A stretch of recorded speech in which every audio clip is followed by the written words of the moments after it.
Iran যুদ্ধে জয় নিয়ে আমেরিকার কর্মকর্তাদের বড় বড় দাবি এখন প্রশ্নের মুখে। ওয়াশিংটন পোস্ট বলছে, যুদ্ধ চালিয়ে নিতে পেন্টাগন হোয়াইট হাউসের কাছে অতিরিক্ত $200 বিলিয়ন জরুরি বাজেট চেয়েছে। অথচ অভিযানের শুরুতে অফুরন্ত অস্ত্রের মজুত থাকার দাবি করেছিল ট্রাম্প প্রশাসন। এই বিপুল অর্থের চাহিদা প্রমাণ করে যুদ্ধের প্রাথমিক পরিকল্পনা কতটা ভুল ছিল। ফরচুন ম্যাগাজিনের তথ্য মতে, ইরান যে ড্রোন ও ক্ষেপণাস্ত্র ব্যবহার করছে তা তুলনামূলক সস্তা, কিন্তু সেগুলো ধ্বংস করতে আমেরিকা যে প্রতিরক্ষামূলক ক্ষেপণাস্ত্র ছুটছে তার এক একটির দাম ইরানি অস্ত্রের চেয়ে অন্তত 200 গুণ বেশি।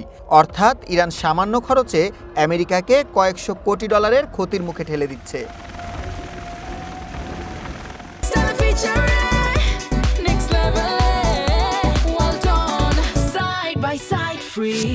যুদ্ধের প্রথম 6 দিনে খরচ হয় $11 বিলিয়ন বেশি। গার্ডিয়ান বলছে, এই অর্থ দিয়ে আমেরিকার ন্যাশনাল ক্যান্সার ইনস্টিটিউট কিংবা পরিবেশ রক্ষা সংস্থার মতো প্রতিষ্ঠানের পুরো বছরের খরচ চালানো সম্ভব। অথচ জনকল্যাণ বাদ দিয়ে ট্রাম্প প্রশাসন এক ব্যর্থ যুদ্ধের পিছনে অর্থ ঢালছে।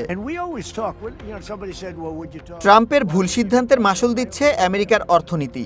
বিবিসি জানায়, জ্বালানি তেলের দাম বাড়ায় দেশটিতে মুদ্রাস্ফীতি এখন ভয়াবহ আকার ধারণ করেছে। পরিস্থিতি সামাল দিতে হিমশিম খাচ্ছে দেশটির কেন্দ্রীয় ব্যাংক ফেডারেল রিজার্ভ। মুদ্রাস্ফীতি বেড়ে যাওয়ায় তারা সুদের হার কমাতে পারছে না, যা আমেরিকার অর্থনীতিকে বড় ধরনের মন্দার দিকে ঠেলে দিচ্ছে।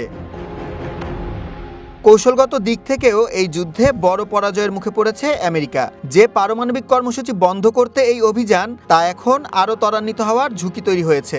ইরান এখন টিকে থাকার প্রয়োজনে আরও মরিয়া হয়ে পারমাণবিক শক্তির দিকে ঝুঁকছে। ট্রাম্প প্রশাসন এই অভিযানের নাম দিয়েছিল অপারেশন এপিক ফিউরি, কিন্তু যুদ্ধের বর্তমান পরিস্থিতি এবং অর্থনৈতিক পরিসংখ্যান বলছে এটি এখন এপিক ফেইলিয়রে রূপ নিয়েছে। সুলাইমান সবুজ, ওয়ান ইন্টারন্যাশনাল ডেস্ক।